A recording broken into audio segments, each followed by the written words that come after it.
Hola, ¿qué tal? Mi nombre es Melanie Aguilar y soy estudiante avanzada del Profesorado de Lengua y Literatura del Instituto de Formación Docente Continua. En el siguiente video desarrollaré una de las instancias del examen final de la Cátedra de Literatura Latinoamericana 2 a cargo de la profesora Adriana Milanesio.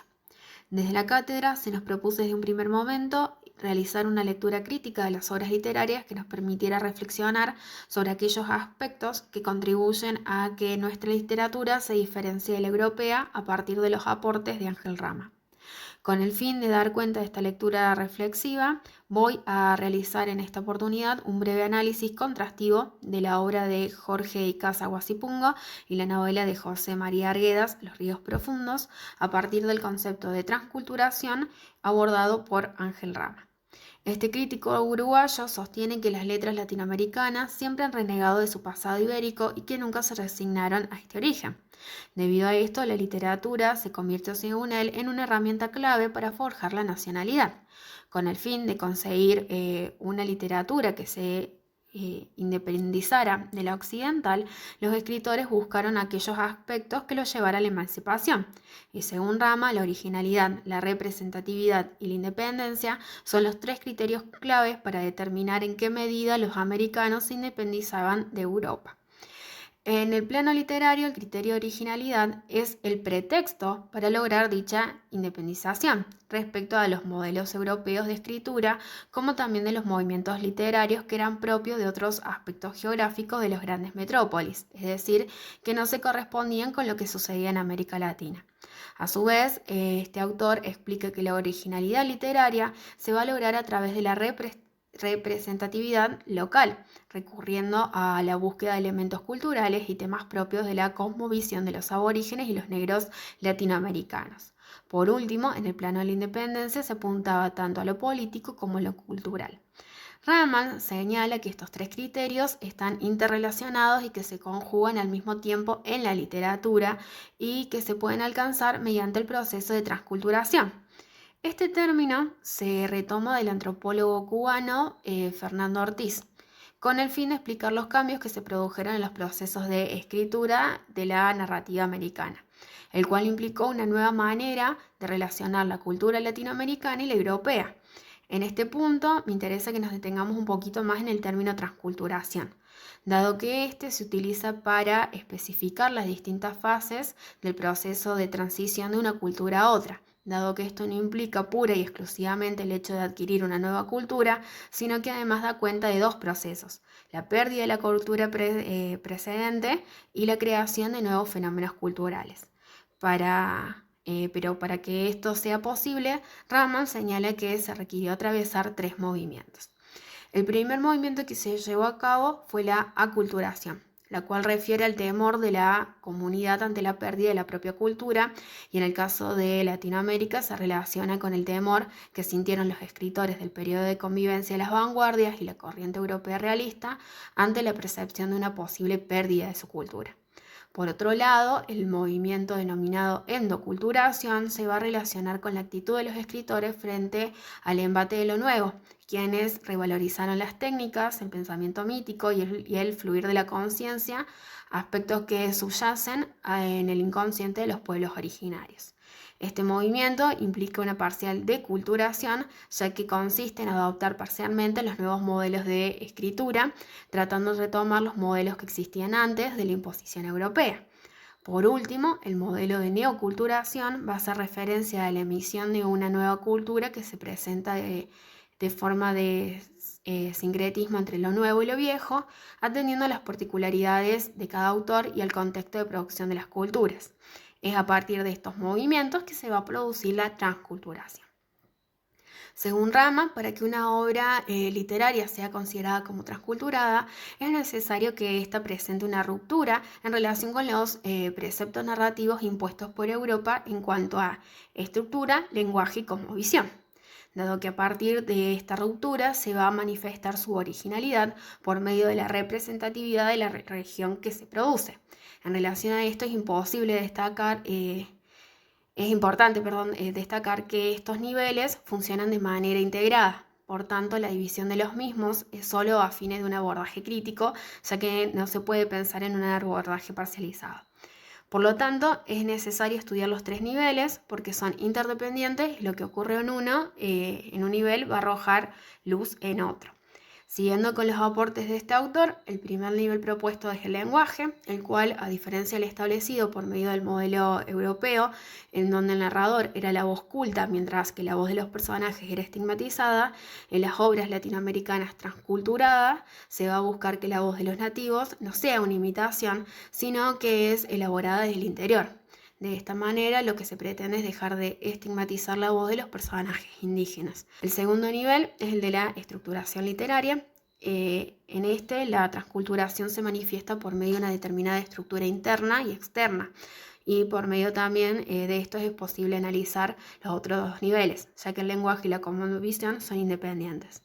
Por último, el tercer nivel desde la cosmovisión, en el cual está íntimamente ligado con los ya mencionados, dado que por medio del lenguaje y la estructura, el autor va a presentar su forma de ver el mundo, a la vez que incorpora a la narrativa los mitos y el pensamiento de Latinoamérica.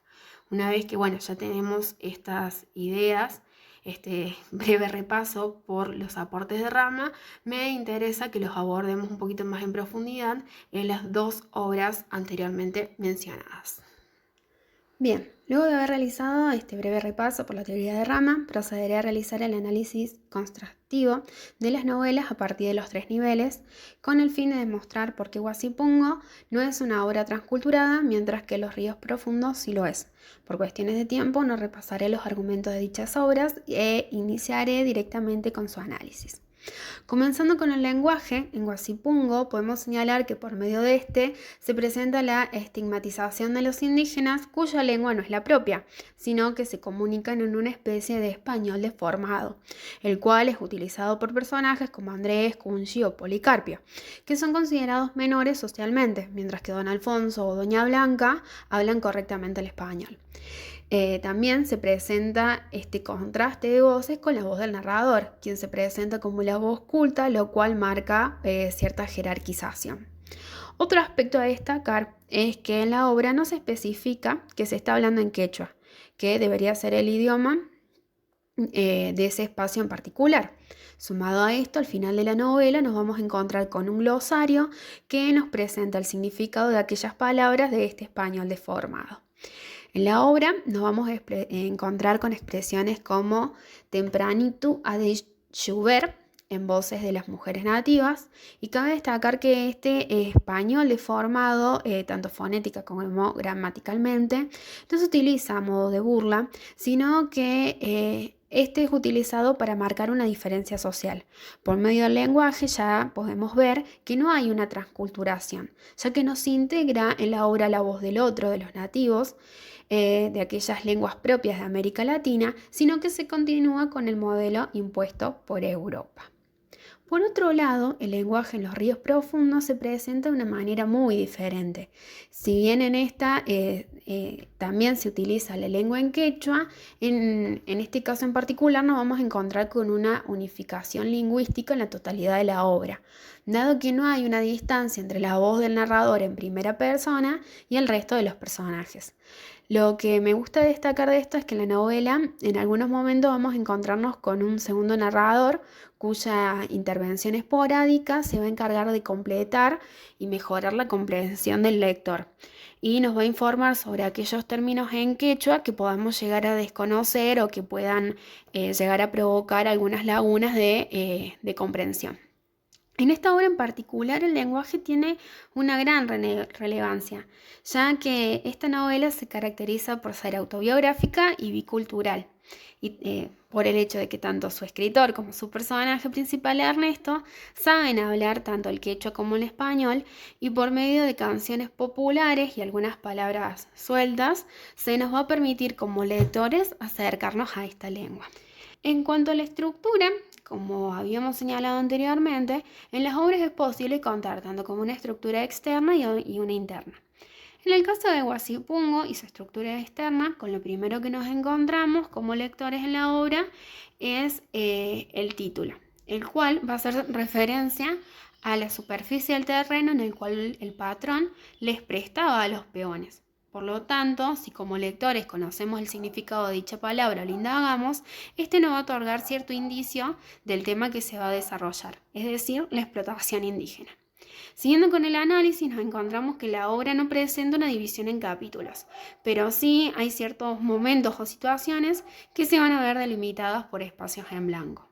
Y por último, nos vamos a encontrar, como mencionamos anteriormente, con este glosario de las palabras en español deformado. En cuanto a la estructura interna, nos encontramos con un narrador omnisciente en tercera persona extradiegético. Y en cuanto al tiempo de la diégesis, las acciones se presentan de manera lógica y cronológica, por lo cual no va a haber saltos temporales y esto nos permite una lectura más rápida y ordenada. En cuanto al espacio, la obra nos presenta lugares verosímiles por medio de una ambientación realista. En varios momentos de la novela nos encontramos con muchas descripciones sobre la tierra y de los paisajes bajo la lluvia, sobre todo cuando se van a narrar las dificultades que presenta el terreno al momento de ser excavado para la construcción de la carretera.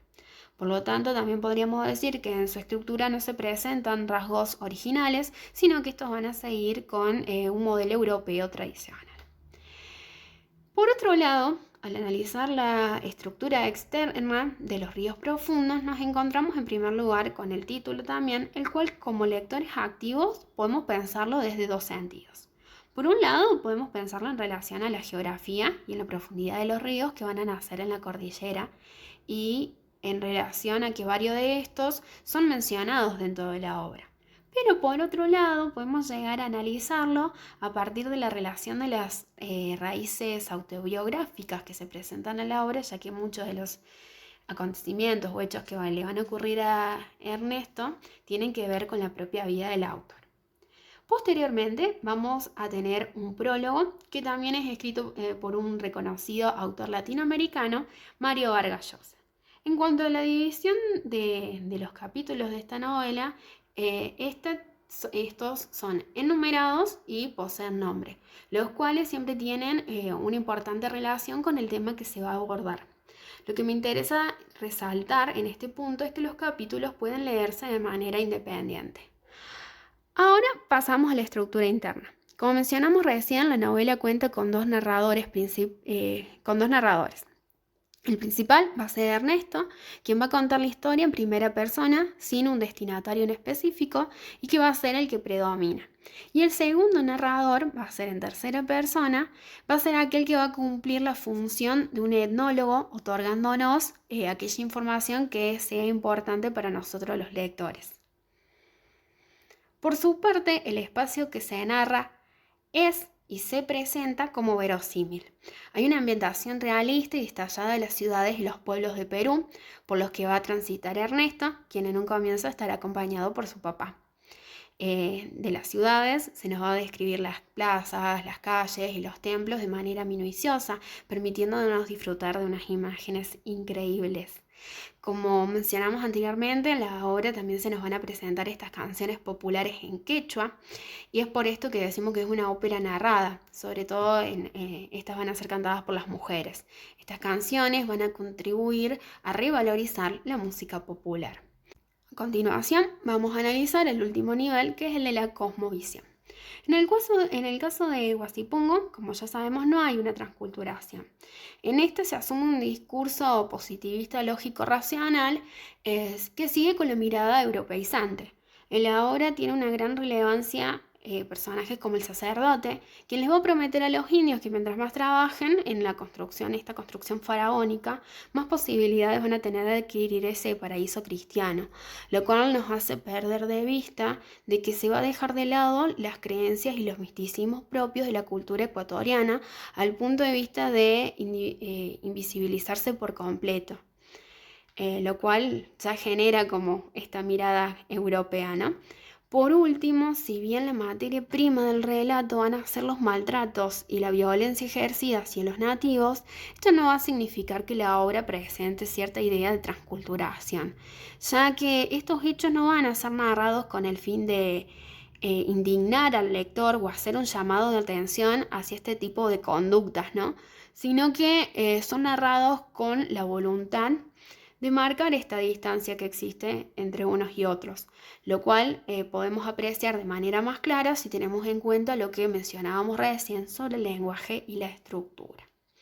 En el caso de la obra Los ríos profundos, a diferencia de Guasipungo, vamos a asistir a una predominancia de la visión andina, que tiene la conjunción del hombre con el cosmos, tal como podemos observar sobre todo en el personaje de Ernesto y en cómo él percibe el mundo. Como por ejemplo la importancia que tiene para él el sambayú, esta especie de trompo que está rodeado de misticismo y que considera que tiene el poder de comunicarlo con su padre, y que el hecho de enterrarlo puede llegar a purificar la tierra o ese espacio que ha sido profanado. Otro aspecto importante a señalar en la cosmovisión es que está surcada por la cosmovisión europea de luchas de clases y la necesidad de un levantamiento de los oprimidos contra el poder opresor. Esta obra, además, marca también uno de los comienzos del indigenismo. En base a lo que hemos abordado hasta acá, podemos decir que Guasipungo no es una obra transculturada, mientras que Los ríos profundos es la obra transculturada por excelencia.